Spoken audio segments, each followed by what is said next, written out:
निर्णय घेऊन अपक्ष म्हणून निवडणूक लढली आणि आता एक मोठी अपडेट सांगलीतनं विजयी लीडच्या दिशेनं विशाल पाटील आगेकूच करतात। या सगळ्यांच्या दरम्यान शरद पवारांनी नितीश कुमारांना फोन केलेला आहे, कारण देशाचे आकडे, राज्याचे आकडे आणि पुढच्या सगळ्या घडणाऱ्या घडामोडी, एनडीएचा आकडा आहे 295चा, पण भाजपचा आकडा 239चाच आहे। त्यामुळे स्वबळावरती भाजप 272च्या मॅजिक फिगर पर्यंत पोहोचत नाही हे स्पष्ट आहे। सोमेश कोलगे आपल्याला ताजी अपडेट देतील। सोमेश, देश पातळीवर घडामोडींनी वेग घेतलेला दिसतोय। शरद पवार नितीश कुमारांना फोन करतायत। सोमेश, अश्विन, नक्कीच म्हणजे फोनाफोनी सुरू झालेली आहे, भेटीगाठींचं राजकारण आता सुरू होईल। त्याचं कारण असं आहे की शरद पवारांनी नितीश कुमारांना फोन केलाय, जे नितीश कुमार जेडीयू सोबत एनडीएचे घटक पक्ष आहेत। दुसऱ्या बाजूला पंतप्रधान नरेंद्र मोदींनी आणि गृहमंत्री अमित शाह यांनी टीडीपीचे प्रमुख चंद्रबाबू नायडू यांना फोन केलाय। चंद्रबाबू नायडू यांनी आंध्र प्रदेशात 16 जागांवर लीड घेतलेली आहे। त्यामुळे एका बाजूला जे इंडिया आघाडीत सहभागी झाले नव्हते अशा टीडीपीच्या चंद्रबाबू नायडूंना भारतीय जनता पक्षाकडून संपर्क केला जातोय, तर दुसऱ्या बाजूला जे एनडीए सोबत होते त्या नितीश कुमारांना शरद पवारांकडून फोन गेला आहे अशी माहिती मिळते। आता याबाबतची अधिकृत माहिती शरद पवार स्वतः देऊ शकतील किंवा नितीश कुमार देऊ शकतील, परंतु एकंदरीत आता नव्या समीकरणांचा विचार दोन्ही बाजूंनी सुरू झालेला दिसतोय।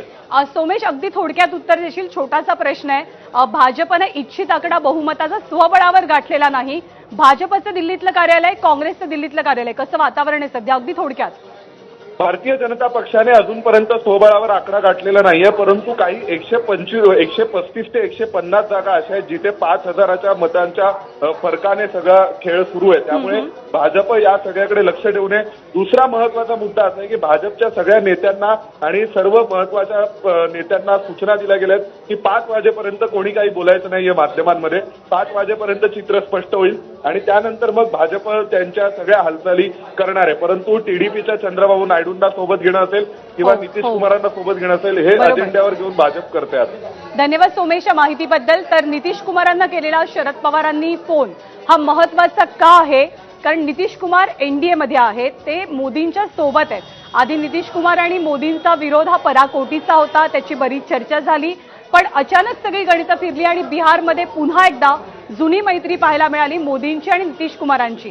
महाराष्ट्रातल्या काही ठिकाणची सेलिब्रेशनची दृश्य आता येऊ लागलेली आहेत। महाराष्ट्रातल्या व्हीआयपी सीट ज्यामध्ये बीड आहे, बीडमध्ये पंकजा मुंडे की बजरंग बाप्पा सोनावणे हे चित्र अजूनपर्यंत 100% स्पष्ट नाही।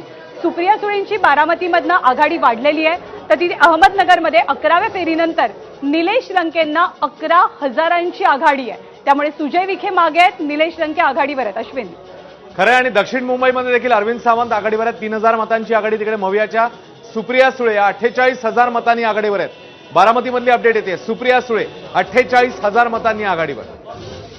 याच रेंजमध्ये सुप्रिया सुळे कॉन्स्टंट आहेत, 40 ते 50,000। उज्ज्वल निकमांनी आघाडी घेतली 58,000 मतांनी। उज्ज्वल निकम सध्या पुढे आहेत, वर्ष गायकवाड यांच्यावरती उज्ज्वल निकमांची आघाडी आहे 58,000 मतांची।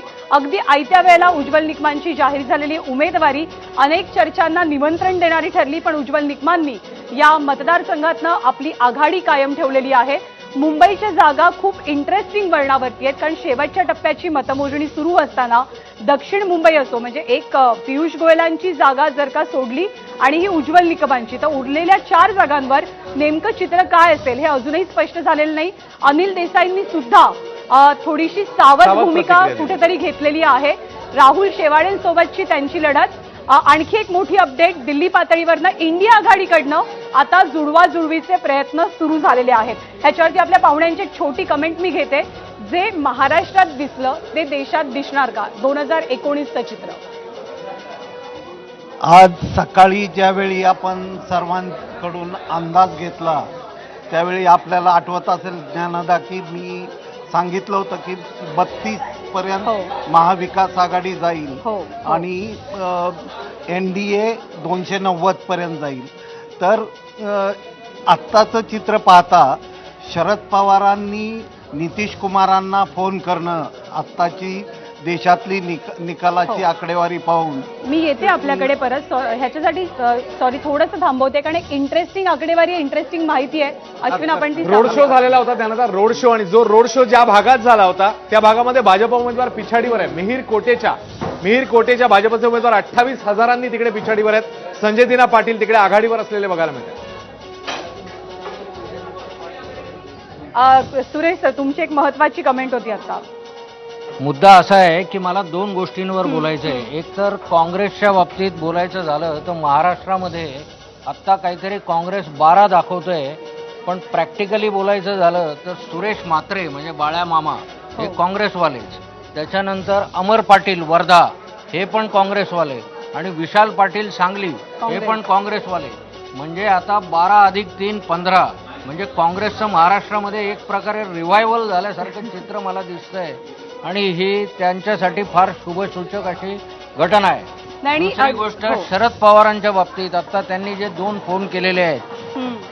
योगायोगाने जर असा टाय पडला आणि इंडिया आघाडी सत्तेवर येण्याच्या दृष्टिकोनातून काहीतरी वाटचाल सुरू झाली तर शरद पवार त्याच्यामध्ये सर्वात मोठे आर्किटेक्ट देशामध्ये ठरतील असं मला स्वतःला आणि वाटतं. 2019चा महाराष्ट्रातला जो प्रयोग आहे त्याची सुद्धा पायाभरणी ही पवारांनीच केलेली होती. त्याच्याबद्दलचा प्रत्येक जण आपापल्या अँगल्स आता सस्पेन्स अजूनही कायम आहे. त्याच्यामध्ये एक सरळ गोष्ट आहे की त्यावेळेला शरद पवार एक वाक्य बोलले होते, ते मला आठवतं की मोदी आणि फडणवीस या दोघांना उद्देशून बोलले होते की हा महाराष्ट्र आहे.